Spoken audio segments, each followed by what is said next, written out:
ओम नमः शिवाय। दोस्तों, आखिर कौन सा कारण है कि माता पिता के सामने ही उनके पुत्र की मृत्यु हो जाती है और उन्हें पुत्र दुख की असह्य पीड़ा को सहन करना पड़ता है। दोस्तों, आज की इस वीडियो में हम आपको एक कहानी के माध्यम से बताएंगे कि माता पिता के किन कर्मों के कारण उनके सामने ही उनके पुत्र की मृत्यु हो जाती है और इस अपार दुख को उनको सहन करना पड़ता है। दोस्तों, कहानी बहुत ही महत्वपूर्ण और शिक्षाप्रद होने वाली है, इसलिए मेरा आपसे निवेदन है कि इस कहानी को अंत तक पूरा सुनना और हमारे साथ बने रहना। दोस्तों, अक्सर ऐसी ही घटनाएं सुनने और देखने में आती हैं कि किसी के माता पिता के सामने ही उनके जवान पुत्र की मृत्यु हो गई। किसी माता पिता को उनके पुत्र ने इतना दुख दिया, कष्ट दिया, इतनी पीड़ा दी कि शायद इतनी पीड़ा और इतना कष्ट उनका शत्रु भी उन्हें नहीं दे पाता। दोस्तों, आइए इस कहानी के माध्यम से जानते हैं कि आखिर माता पिता के किन कर्मों के कारण उनके सामने ही उनके पुत्र की मृत्यु हो जाती है। दोस्तों, एक बार की बात है कि हिमालय पर्वत के शिखर पर पक्षियों की एक विशाल सभा लगी हुई थी और उन समस्त पक्षियों में आपस में कुछ ज्ञान की चर्चाएं चल रही थी। कुछ पक्षी जब प्रश्न करते थे तो उनमें से जो ज्ञानी पक्षी थे वे उनके प्रश्नों को सुनते और इसके बाद उनका उचित उत्तर देते थे। ज्ञान चर्चा होते होते एक ऐसा प्रश्न खड़ा हो गया जिसे सुनकर के सारे पक्षी सोच में पड़ गए और वह प्रश्न यह था कि मृत्यु लोक में कुछ पुत्रों की मृत्यु पिता से पहले क्यों हो जाती है और कुछ पुत्र माता पिता को दारुण दुख क्यों देते हैं। ऐसा क्यों होता है? जिस पिता की आंखों के सामने ही उनके जवान पुत्र की मृत्यु हो जाए, उस पिता को कितना अपार दुख होता होगा। होना यह चाहिए कि पहले पिता की मृत्यु हो और पुत्र ही पिता का दाह संस्कार करे, लेकिन कई बार कुछ अभागे पिता को अपने हाथों से अपने पुत्रों का अंतिम संस्कार करना पड़ता है। ऐसी स्थिति में एक पिता जीवित ही मृत्यु के समान कष्ट भोगता है। कई बार कुछ बेटे अपने माँ बाप के साथ इतना बुरा व्यवहार करते हैं, शत्रु की तरह व्यवहार करते हैं, उन्हें मारते पीटते हैं, उनकी देख रेख नहीं करते, उन्हें तनहा अकेले छोड़ देते हैं। दोस्तों, समस्त पक्षियों में यह चर्चा चल रही थी। किसी के समझ में नहीं आ रहा था कि आखिर ऐसा क्यों होता है। विषय बहुत ही महत्वपूर्ण था। तभी क्या होता है कि पक्षीराज गरुड़ उसी सभा में उसी समय आ जाते हैं। पक्षीराज गरुड़ एक बूढ़े गिद्ध का रूप धारण करते हैं और एक जगह पर आकर के बैठ जाते हैं। सभी पक्षियों ने खड़े होकर के उनका स्वागत किया और गरुड़ जी कहने लगे कि हे पक्षियों, आखिर आपके बीच में किस बात पर चर्चा चल रही है? किस बात को लेकर के इतनी गहमा गहमी चल रही है और आप लोग बड़ी उलझन में दिखाई देते हैं।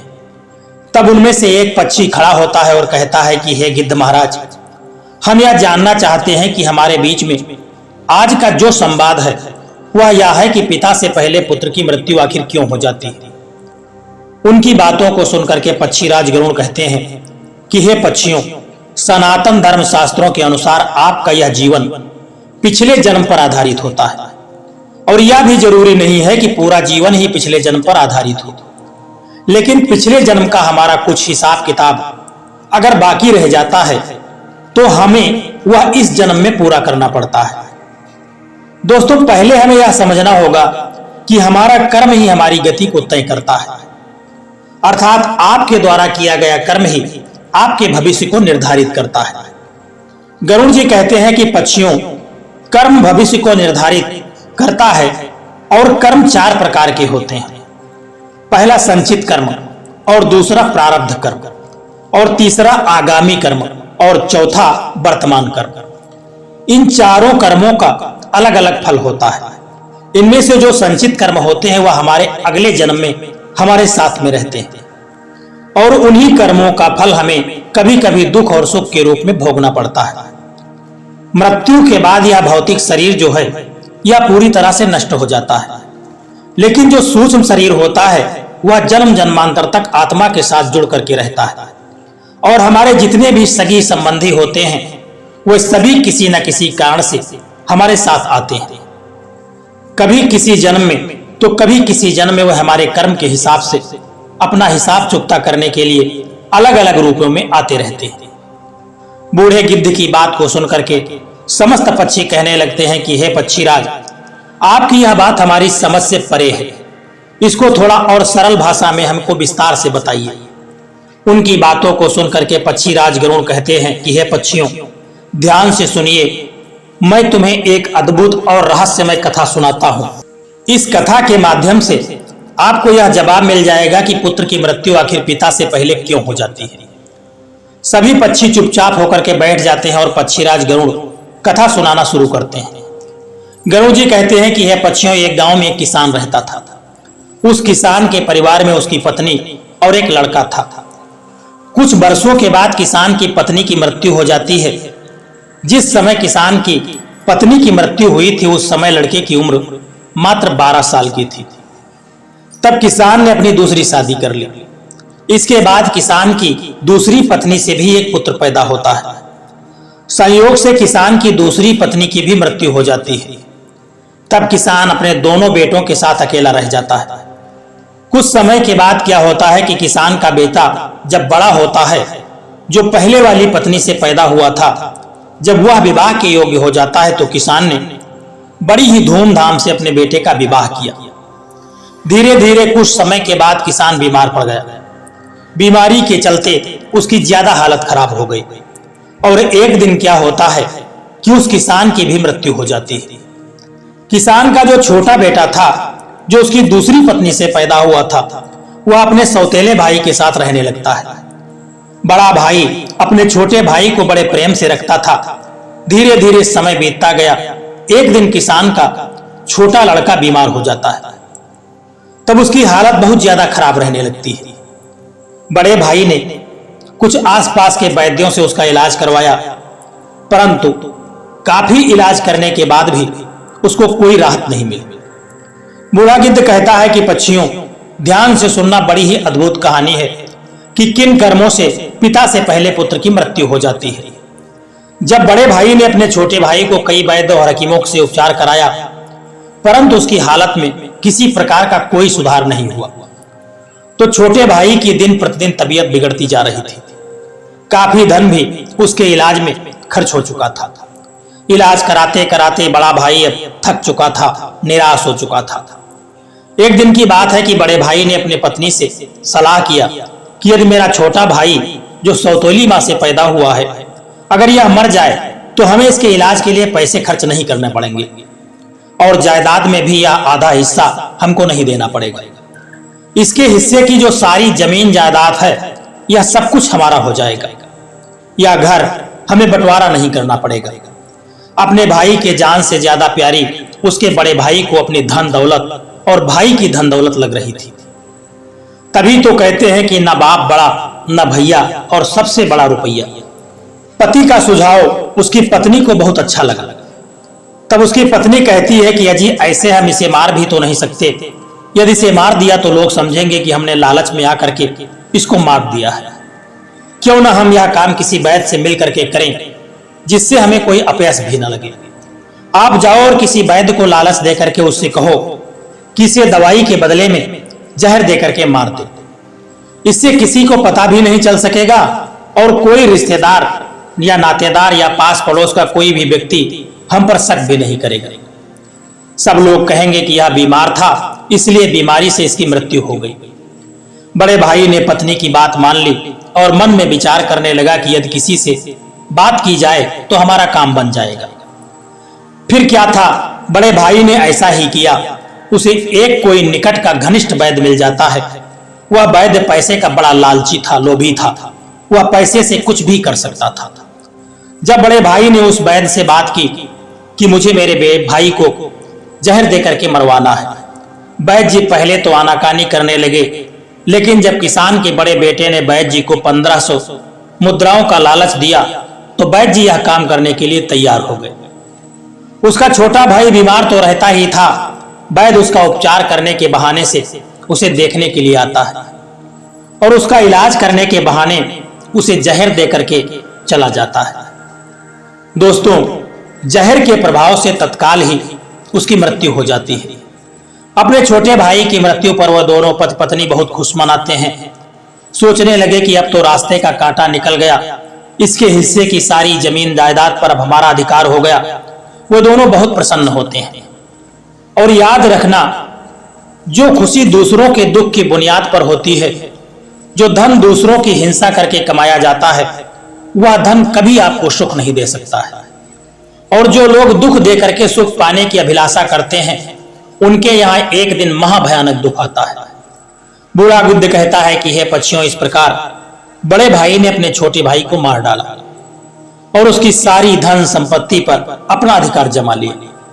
किसी रिश्तेदार को भी इस बात का जरा भी संदेह नहीं हुआ। रिश्तेदार, पास पड़ोस के जो भी उसके नजदीक के लोग थे, यह सब यही सोच रहे थे कि कितना अच्छा भाई है, अपने सौतेले भाई का कितना उपचार कराया, कितनी देखभाल की, कितनी सेवा की, पर बेचारा उसे बचा नहीं सका।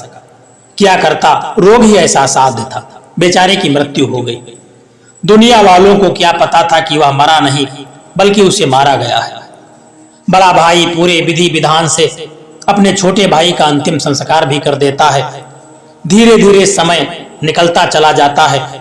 फिर वह गिद्ध कहता है कि हे पक्षियों, कुछ महीने जब बीत जाते हैं तो उस किसान के बड़े लड़के की पत्नी को एक लड़का पैदा होता है। बेटे की खुशी में दोनों पति पत्नी बहुत प्रसन्न होते हैं। बड़ी धूमधाम से उस लड़के का जन्मदिन मनाया जाता है। पूरे नगर में मिठाई बांटी जाती है, बड़ा उत्सव होता है और बड़े ही लाल प्यार से अपने उस पुत्र का पालन पोषण करने में वो दोनों लग जाते हैं। कुछ वर्षों के बाद जब वह लड़का जवान होता है, उन्होंने अपने लड़के की एक सुंदर सी कन्या को देख करके शादी कर दी। बड़ी धूमधाम से किसान ने अपने बेटे का विवाह किया।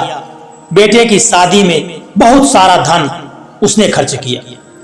बेटे की बहू जब घर में आ जाती है तो वह लड़का कुछ दिनों के बाद अचानक से बीमार रहने लगता है। माँ बाप ने उसके इलाज के लिए बहुत से वैद्यों को बुलवाया, बड़े बड़े डॉक्टरों को बुलाया और उसका इलाज कराने लगे। जिसने जितना पैसा मांगा उसको उतना पैसा दिया गया। सब कुछ दिया ताकि किसी प्रकार से उनका जो वह लड़का है वह ठीक हो जाए। अपने लड़के के इलाज में अपनी आधी संपत्ति तक बेच डाली, लड़का बीमारी से सही हो जाए, इसीलिए वह सब कुछ करते जो कोई कहता था। परंतु कहते हैं कि जिस पर जिसका कर्जा है वह अवश्य उसे चुकाना पड़ता है, चाहे कोई कैसे भी चुकाए, चुकाना तो पड़ेगा ही। उस लड़के की दिन प्रतिदिन तबीयत खराब होती जा रही थी। लड़का बीमारी के कारण मरने की कगार पर आ चुका था। शरीर बहुत ही कमजोर हो चुका था, मात्र अस्थि पंजर शेष रह गई थी। लड़के को चारपाई पर लेटा रखा था और उसका पिता अपने कुछ रिश्तेदारों के साथ और अपनी पत्नी के साथ अपने पुत्र की दयनीय हालत को देख करके दुखी होकर के उसकी तरफ देख रहा था। अपने रिश्तेदारों से कह रहा था कि यह क्या हुआ, मेरा इकलौता पुत्र है, भगवान ने मुझे किस बात की सजा दी है। देखिए दोस्तों, उसी समय वह लड़का बोल पड़ता है और कहता है, लड़के ने अपने पिता से कहा कि भाई अपना हिसाब साफ हो गया है, बस अब कफन और लकड़ी का हिसाब बाकी है, उसकी तैयारी कर लो। यह सुन करके उसके पिता ने सोचा कि लगता है बीमारी के कारण लड़के का दिमाग ठीक से काम नहीं कर रहा है और कुछ भी अनाप शनाप बक रहा है। देखो ना, मैं इसका बाप हूं और यह मुझे भाई कह करके पुकार रहा है। तब लड़का कहता है कि नहीं भाई, आप मेरे बाप इस जन्म में हैं, मैं तुम्हारा पिछले जन्म का भाई हूं। याद कीजिए, यह सभी रिश्तेदार जो यहाँ पर बैठे हुए हैं, मैं तुम्हारा छोटा भाई हूं, तुम्हारी सौतेली माँ का बेटा, तुम्हारा छोटा भाई। जिस संपत्ति के लिए आपने मुझे जहर देकर के मरवाया था, अब वही संपत्ति बिक करके मेरे इलाज में लग चुकी है। आपके ऊपर मेरा जो भी धन था वह मैं धीरे धीरे अपने इलाज में लगवा चुका हूं। यह सुनते ही उसका पिता एकदम से फूट फूट करके रोने लगता है और कहता है कि हाय मेरे तो कुल का नाश हो गया, हाय मैंने यह क्या किया, जो किया वो मेरे आगे आ गया। पर भाई मुझे यह तो बता दो, मैंने जो किया था वह तो मुझे देखने को मिल गया, पर एक बात मेरी समझ में नहीं आती है, इस तेरी पत्नी का क्या दोष है जो यह बेचारी ब्याह करके तेरे साथ आई है, यह तो निर्दोष है, अब इसको जिंदा जलाया जाएगा। गिद्ध कहता है कि पक्षियों, उस समय सती प्रथा चलती थी, अर्थात जिसमें पति के मरने के बाद पत्नी को पति की चिता पर जिंदा जलाया जाता था। तब वो लड़का कहने लगा कि हे भाई, आप मेरी बात को ध्यान से सुनो। वहां पर जो भी सभी बैठे हुए रिश्तेदार, तुम सब मेरी बात को ध्यान से सुनो। तुमने वैद्य को मेरे इलाज के लिए बुलाया था, उस वैद्य को तुमने कुछ पैसों का लालच दे करके और उसने मुझे जहर दे दिया था। जो दुष्ट पैसों के कारण किसी को मारता है तो उसको भी उसका फल भोगना पड़ता है। गिद्ध कहता है कि पक्षियों, वह लड़का कह रहा था कि जिस वैद्य ने मुझे जहर खिलाया था, तुम्हें उसके बारे में क्या पता है? तब उसके पिता ने कहा कि हाँ बेटा, मुझे पता है कि तुम्हारी मौत के 3 साल बाद वह वैद्य भी मर चुका था। लड़के ने कहा कि वही वैद्य यह पत्नी के रूप में मेरे घर में आया है। मेरे मरने पर अब इसे जिंदा जलाया जाएगा, इसको भी इसके कर्मों का फल अवश्य भोगना पड़ेगा। हमारे जीवन में आने वाली जो भी घटनाएं और पात्र होते हैं वह हमारे ही कर्मों की उपज से पैदा होती है। हम जैसा बीज बोते हैं वैसा ही हमें काटने को मिलता है। आज नहीं तो कल हमारे कर्म का फल हमको जरूर मिलता है। जीवन के हर कठिन प्रश्न का जीवन से ही हल मिलता है। जितना गहरा कुआं होगा उतना ही मीठा जल मिलता है। गिद्ध कहने लगा कि पक्षियों, ऐसा कह करके वह किसान का पुत्र मृत्यु को प्राप्त हो जाता है। उस किसान का दूसरा कोई पुत्र नहीं था। उसकी सारी संपत्ति का नाश हो जाता है। उसकी मृत्यु के बाद जो उसकी पत्नी थी उसको भी उसके साथ जिंदा जला दिया जाता है। उस वैद्य को भी उसके कर्मों का हिसाब मिल चुका था, जिसने लालच में आकर के किसान के पुत्र को जहर देकर के मार दिया था। वह वैद्य मर करके उसकी पत्नी बना था, उसे भी मृत्यु से महाभयंकर कष्ट से होकर के गुजरना पड़ा। इधर गिद्ध पक्षियों से कहता है, इस दुनिया में 4 प्रकार के पुत्र होते हैं और जो जो काम उसने किए हैं उन कर्मों का भुगतान भी किया जाता है। यह बात सुनकर के पक्षी कहने लगे कि 4 प्रकार के पुत्र कौन से होते हैं? तब पक्षी राज गरुड़ कहते हैं कि हे पक्षियों, शास्त्रों में बताया गया है कि 4 प्रकार के पुत्र होते हैं। पहला पुत्र होता है ऋणानुबंध, दूसरा पुत्र होता है शत्रु पुत्र, और तीसरा पुत्र होता है उदासीन पुत्र, और चौथा पुत्र होता है सेवक। ध्यान रखिए, जो पहले 2 पुत्र हैं, ऋणानुबंध पुत्र और शत्रु पुत्र, ये दोनों पुत्र आपके कर्मों के अनुसार ही आपके घर में जन्म लेते हैं, तो इनकी मृत्यु पिता से पहले हो जाती है।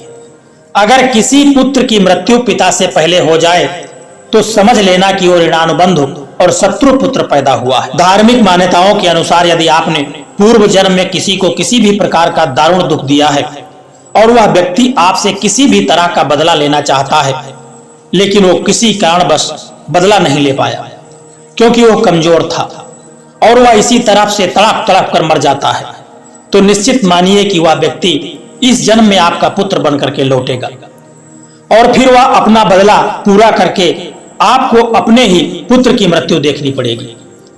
आप सोचिए, विचार करिए कि अगर किसी के सामने उसके पुत्र की मृत्यु हो जाए तो इस पिता को कितना असहनीय दुख होता है। इसका मतलब यह होता है कि यदि उसका पुत्र आपको मृत्यु तुल्य कष्ट दे रहा है तो समझ लेना कि आपके पिछले जन्म का वह शत्रु हो सकता है, या वह व्यक्ति हो सकता है जिसको आपने कभी मृत्यु तुल्य कष्ट दिया होगा। ऐसी संतान आपके जीवन को हर तरह से कष्टों से भर देती है। आपका जीवन नरक के समान हो जाता है। ऐसी संतान आपको मारती है, सताती है, आपके धन संपत्ति को कुकर्म के माध्यम से बर्बाद कर देती है और एक दिन आपको भीख मांगने के लिए मजबूर कर देते हैं ऐसे पुत्र। पक्षियों, इस तरह से पिता से पहले वही 2 पुत्र मरते हैं जो ऋणानुबंध होते हैं और जो शत्रु पुत्र होते हैं। अपने कर्मों का लेखा जोखा पूरा करने के लिए किसी के यहाँ आकर के जन्म धारण करते हैं। भगवान श्री कृष्ण ने अर्जुन से गीता में स्पष्ट कहा है कि हे अर्जुन, इस संसार में जितने रिश्ते हैं, नाते हैं, वे सभी पिछले कर्मों के अनुसार ही हमको प्राप्त होते हैं। महाभारत में जितने भी तुम्हें तुम्हारे सगे संबंधी दिखाई दे रहे हैं, ये सभी तुम्हारे और इनके पिता का लेखा जोखा है।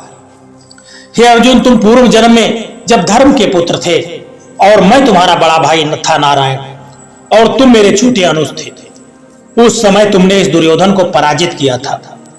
उस समय दुर्योधन ने हार का बदला लेने के लिए यह प्रतिज्ञा कर रखी थी कि हे अर्जुन, मेरे सामने जब भी तू आएगा तब मैं तुझसे बदला लूंगा।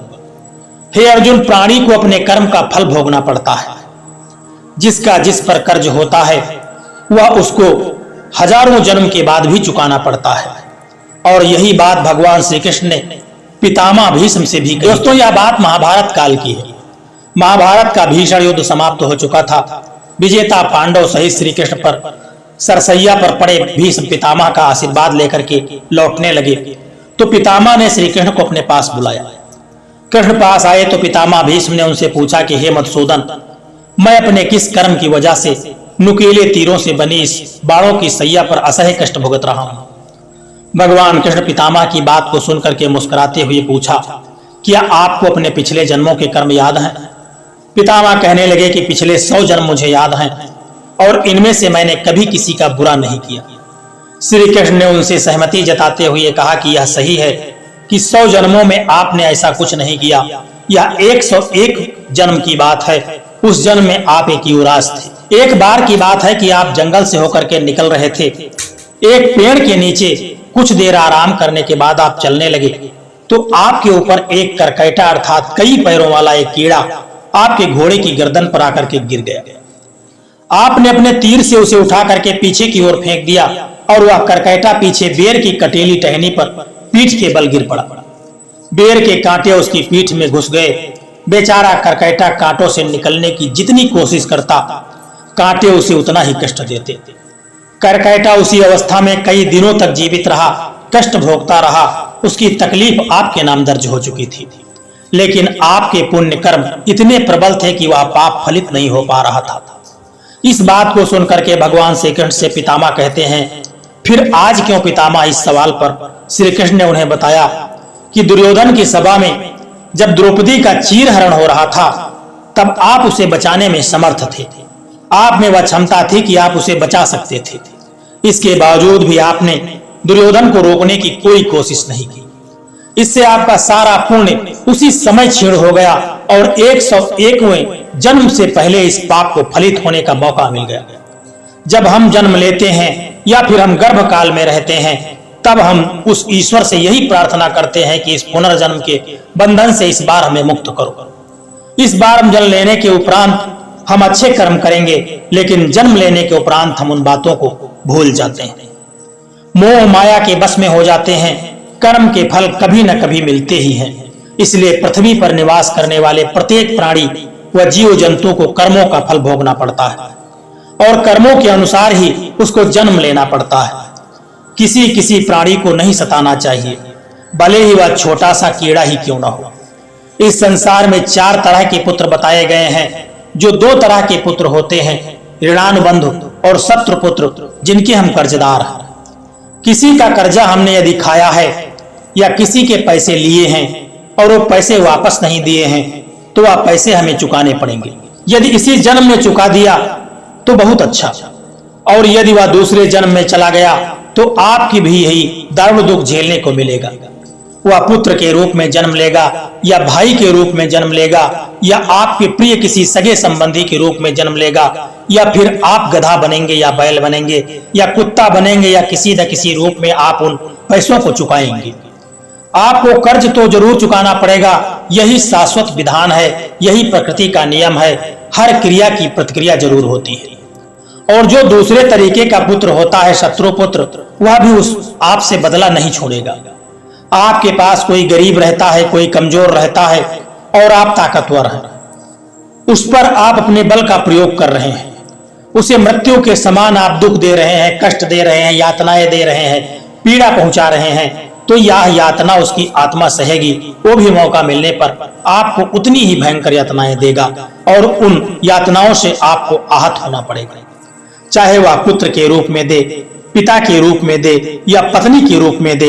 इस प्रकार से पहले वाले 2 पुत्रों की मृत्यु पिता से पहले हो जाती है और बाकी के जो पुत्र होते हैं उदासीन और सेवक, उनकी मृत्यु पिता के बाद होती है। या वह पुत्र होते हैं जो आपकी बहुत सेवा करते हैं क्योंकि आपने पिछले जन्म में अच्छे कर्म किए थे। यानी कि पिता पुत्रों को मृत्यु नहीं देखता। तो हमेशा हमें ध्यान रखना चाहिए कि किसी का कुछ भी उधार या उपकार हम न लें। अगर लें तो फिर उसको वापस कर दें। दूसरी बात, किसी को इतना परेशान भी नहीं करना चाहिए, किसी को इतनी पीड़ा भी नहीं पहुंचानी चाहिए। वह हमसे कमजोर है और हम उसको मृत्यु के समान कष्ट दे रहे हैं, तो भी वह मौका मिलते ही आपसे अपना हिसाब किताब जरूर चुकाने आएगा। अब तो आप समझ गए होंगे कि कौन से पुत्रों की मृत्यु पिता से पहले हो जाती है और कौन से पुत्र माँ बाप को कष्ट देने के लिए आते हैं। दोस्तों, यह सीधी सी बात है कि अगर हम किसी के साथ उपकार करते हैं और मुसीबत के समय उसकी मदद करते हैं, गरीबी लाचारी में उसकी धन से मदद करते हैं या किसी प्रकार से हम सहायता करते हैं, तो समझो आप अपने प्रियजन या पुण्य कर्म की संख्या बढ़ा रहे हैं और वह मित्र मुश्किल वक्त में आपके साथ जरूर खड़े होंगे। और यदि हम किसी के साथ बुरा करते हैं तो शत्रुओं की संख्या को हम निरंतर बढ़ाते रहते हैं। इस तरह से हमें अपने अच्छे कर्म को करना चाहिए, जिससे हमारा जीवन इस समय भी अच्छा हो और आगे आने वाला कल भी हमारा अच्छा हो। दोस्तों, यह कहानी आपको कैसी लगी है एक प्यारा सा कमेंट करके जरूर बताना। और यदि यह कहानी आपको पसंद आई है तो इस वीडियो को लाइक शेयर करना और चैनल को सब्सक्राइब करने की भी कृपा कर देना। जय श्री कृष्णा, राधे राधे।